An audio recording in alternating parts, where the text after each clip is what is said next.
Assalamualaikum warahmatullahi wabarakatuh. Perkenalkan, kami dari tim Innovisi Telkom University dalam rangka mengikuti InnoVillage akan mempresentasikan intisari dari proposal kami dengan judul Pelatihan Penggunaan Media Pembelajaran Daring untuk Siswa dan Wali Murid di Desa Cijalingan, Kabupaten Sukabumi. Perkenalkan, nama saya Winnie Tresna Widianti Irawan, dan kedua rekan saya, Magda Amelia Sumbodo dan Nabila Febri Yuliski.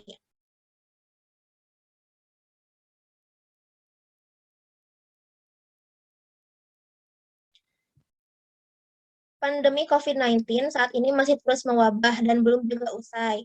Adanya pandemi ini merubah tatanan hidup masyarakat dalam semua segmen kehidupan, termasuk pendidikan. Oleh karena itu, muncullah kebiasaan-kebiasaan baru agar pandemi ini bisa dikendalikan. Saat ini, meski pembelajaran tatap muka sudah mulai diterapkan kembali, namun penerapannya masih sangat terbatas, sehingga pembelajaran secara online masih menjadi andalan. Namun, di beberapa daerah seperti di Desa Cijalingan, Kecamatan Cicantayan, Kabupaten Sukabumi, Jawa Barat, pembelajaran daring tidak berjalan dengan lancar. Masih banyak siswa yang mengalami kesulitan dalam melaksanakan pembelajaran secara daring karena masih belum begitu memahami tentang penggunaan software-software yang digunakan untuk menunjang pembelajaran. Begitu pula dengan orang tua siswa yang dalam hal ini memiliki peran yang sangat besar dan paling diandalkan oleh siswa saat mengalami kesulitan selama mengikuti pembelajaran secara online dari rumah. Berdasarkan survei yang telah kami lakukan, kami mendapati bahwa masih banyak siswa dan wali murid yang kesulitan dalam penggunaan teknologi sebagai penunjang pembelajaran secara online.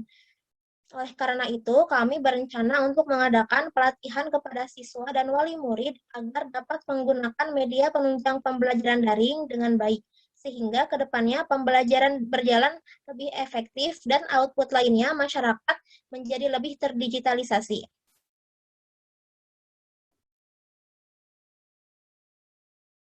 Gambaran umum sosial project yang akan kami lakukan, kami akan membuat suatu pelatihan penggunaan teknologi media pembelajaran daring bagi pelajar dan wali murid di Desa Cijalingan. Wali murid dapat ikut serta untuk dalam program pelatihan ini karena bagi wali murid yang memiliki anak usia sekolah dasar, mereka sangat berperan besar dalam proses belajar anak-anak mereka yang masih memerlukan bimbingan. Oleh karena itu, pelatihan ini diadakan untuk dua golongan, yaitu wali murid dan juga pelajar itu sendiri.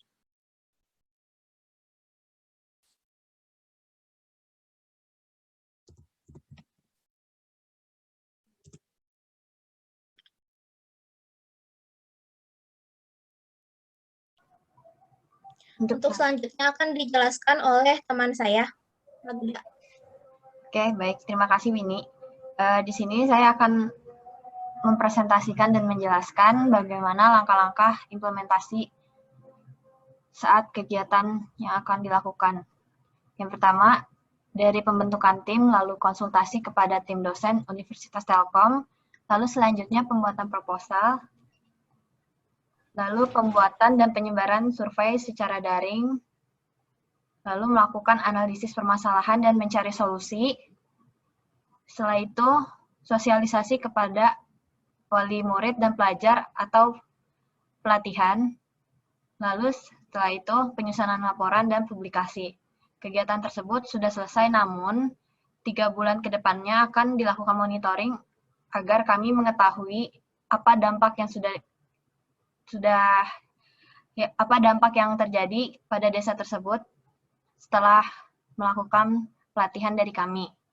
Keterlibatan wali murid dan pelajar terjadi saat proses survei dan pelaksanaan kegiatan. Pada proses survei, guru dan RW terlibat dalam penyebaran kuesioner kepada wali murid dan pelajar, sehingga didapatkan data faktual tentang hambatan yang mereka alami selama proses pembelajaran daring. Setelah itu, ada pelatihan yang kami lakukan agar mereka memahami bagaimana cara pembelajaran daring yang baik dan benar. Setelah melakukan pelatihan tersebut, kami melakukan monitoring 3 bulan ke depan untuk melihat perubahan dari hasil pelatihan yang sudah dilaksanakan. Lalu timeline-nya, mulai dari pembuatan proposal, pembuatan video presentasi, pengumpulan proposal, itu dilakukan pada bulan September di minggu 4 dan 5. Lalu, membuat konsep kegiatan, pengumpulan informasi dan observasi, serta pelatihan diadakan pada bulan Oktober di minggu 1 sampai minggu 4. Selanjutnya, pembuatan laporan dan pengumpulan laporan serta publikasi dilakukan pada bulan November minggu 1 dan 2. Melakukan monitoring dilakukan pada bulan Desember, Januari, dan Februari. Tim pelaksananya itu yaitu anggota kami sendiri, lalu kepala desa, RT RW setempat, guru, pembimbing atau orang tua, dan pelajar. Selanjutnya akan dijelaskan oleh Nabila Febriuliski. Oke, baik. Selanjutnya ada manfaat program yang akan didirikan, yaitu pelatihan penggunaan media dalam pembelajaran daring. Kegiatan ini akan sangat bermanfaat bagi pelajar, orang tua, ataupun pengajar dalam menghadapi pembelajaran berbasis online ini. Dengan diadakannya pelatihan tersebut, menjadikan seluruh masyarakat yang ada di dalam lingkungan memahami penggunaan teknologi, media pembelajarannya, serta fitur-fitur yang ada di dalamnya. Kemudian roadmap atau alur pelaksanaan. Jadi diawali dengan survei yang akan kita lakukan pada Desa Cijalingan. Kemudian sampel yang diambil ini antaranya dari pelajar yang aktif, orang tua, serta pengajar atau guru. Kemudian dari hasil survei itu dapat kita simpulkan apa saja hambatan yang mereka rasakan ketika berlangsungnya pembelajaran. Kemudian tahap selanjutnya kita menyiapkan hal-hal yang perlu dilaksanakan, yang perlu dikumpulkan atau disediakan untuk kelancaran acara tersebut. Yang pertama itu kita melakukan pencarian tempat yang strategis. Kemudian yang kedua kita akan bekerja sama juga dengan RT atau RW pada desa tersebut. Terakhir itu kita mengadakan giveaway handphone Android bagi orang-orang atau masyarakat yang belum memiliki memiliki gadget gitu. Dengan tujuan yang pertama itu kita menarik minatnya juga, terus selanjutnya kita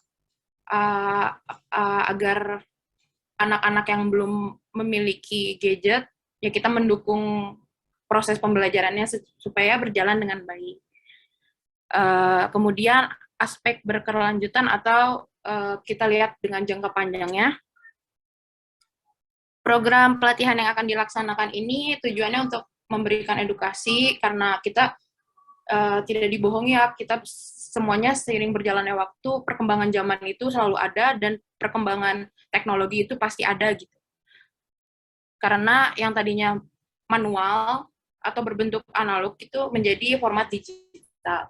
Jika tidak hanya karena hambatan pandemi saja gitu, jadi emang setiap zaman atau eranya kita akan berubah. Dengan pelatihan ini, kita membantu orang-orang yang minim dalam memahami perkembangan teknologi, dan apalagi masyarakat yang jauh dari informasi teknologi gitu. Kemudian harapan kami itu dengan berjalannya proyek ini bisa semua masyarakat di Indonesia itu mengerti perkembangan teknologi, jadi semua sama rata dari lingkup yang kecil, sedang hingga besar. Ya, hingga besar. Kemudian apalagi pada dunia pendidikan. dunia pendidikan tentunya memiliki peran penting untuk melahirkan pemuda dengan kreativitas yang baru atau semangat baru.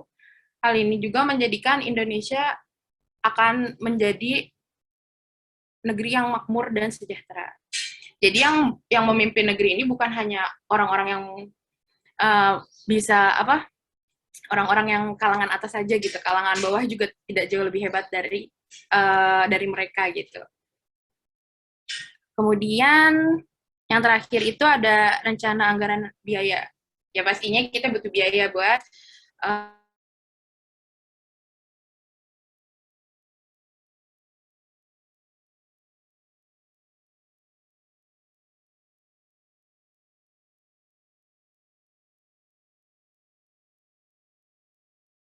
kita investasi. Di sini investasi tersebut, saya jelaskan dulu investasi, yaitu berupa pembelian barang yang berkaitan langsung dengan program. Jadi ini tuh buat sebagai kenang-kenangan yang kedepannya akan selalu digunakan oleh desa tersebut atau secara personal.